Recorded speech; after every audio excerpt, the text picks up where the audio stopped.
Bonjour à tous, aujourd'hui je vais vous parler de l'espèce Messor barbarus. Messor barbarus, de son nom latin, traduit par moisson barbare, est une espèce de la famille des Formicidae, de la sous-famille des Myrmicinae, du genre Messor et de l'espèce Messor barbarus. Dans cette espèce, on peut observer 6 cases différents. Tout d'abord, les minors, qui font approximativement de 3 à 6 mm, qui servent principalement à s'occuper du couvain. Les médias, qui font approximativement 7 à 9 mm, et les majors, qui font 10 à 12 mm. Ils servent en priorité à protéger la fourmilière des intrus et à découper les graines, dans le cas de Messor barbarus. On peut observer également, dans les colonies de Messor barbarus, des super majors qui sont plus grands que les majors et qui peuvent atteindre la taille de la reine. On observe aussi des mâles qui font approximativement la taille de 12 mm à 14 mm. Et en tout dernier, au sommet de la chaîne, on y retrouve la reine, qui fait de 14 à 16 mm.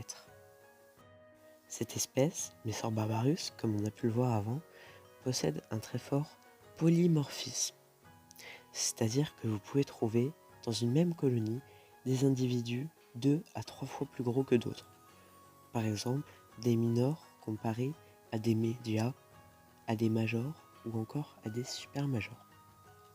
C'est une espèce qui ne possède pas de physiogastrie, c'est-à-dire qu'elle n'a pas de jabot social. Le jabot social, c'est un conteneur qui permet de stocker le miella, des mélanges de liquide sucré. Certaines colonies en captivité peuvent atteindre plusieurs milliers d'ouvrières. La gynie, c'est une espèce monogyne, bien qu'une pléométrose est effectuable. Pour la pléométrose, si vous voulez, on peut prendre l'exemple qu'une reine se fait aider par une autre reine et qu'elles s'aident mutuellement pour avoir leurs premières ouvrières. Malheureusement, après cela, lorsqu'elles auront leurs premières ouvrières et plus, elles peuvent commencer à avoir des guerres de territoire et à s'entretuer. C'est une espèce qui est granivore. Comme je l'ai dit avant, elle ne possède pas de jabot social pour stocker le miella. Donc elle mange seulement des graines et des protéines qui sont contenues dans les vers de farine et d'autres insectes qu'on peut trouver dans la nature.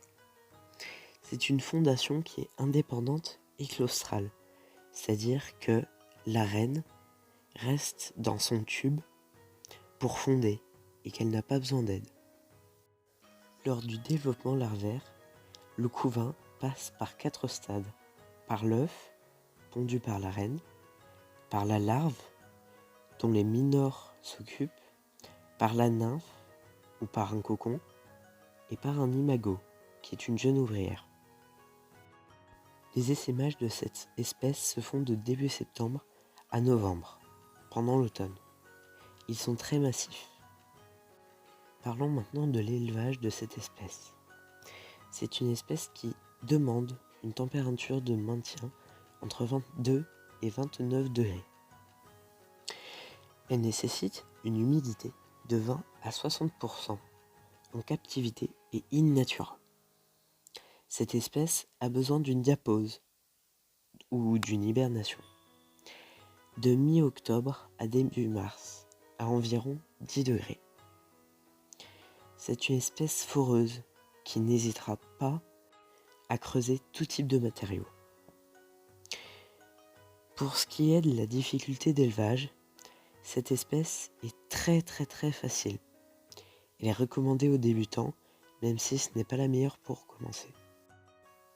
Pour finir, cette espèce se trouve sur tout le pourtour méditerranéen dans des biotopes relativement secs et exposés à la lumière, comme des garrigues. C'est fini pour ce qui est de l'espèce Messor barbarus.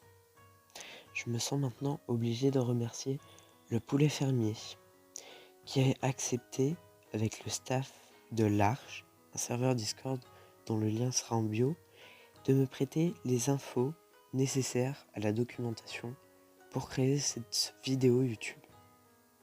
Je remercie aussi les gens qui regarderont cette vidéo.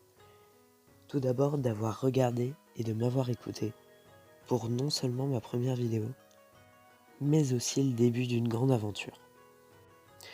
Les images de fond viennent de ma fondation de Messor Barbarus, d'une ouvrière avec une reine et du couvain. Toutes les images ont été filmées avec mon smartphone. Je m'excuse donc de la qualité qui est médiocre. Vous êtes maintenant libre de partir si l'envie vous le dit. Mais tout d'abord, je vous invite à vous abonner à ma chaîne et à activer les notifications. Ça me donnerait du soutien et m'aiderait à continuer. A bientôt pour une prochaine vidéo.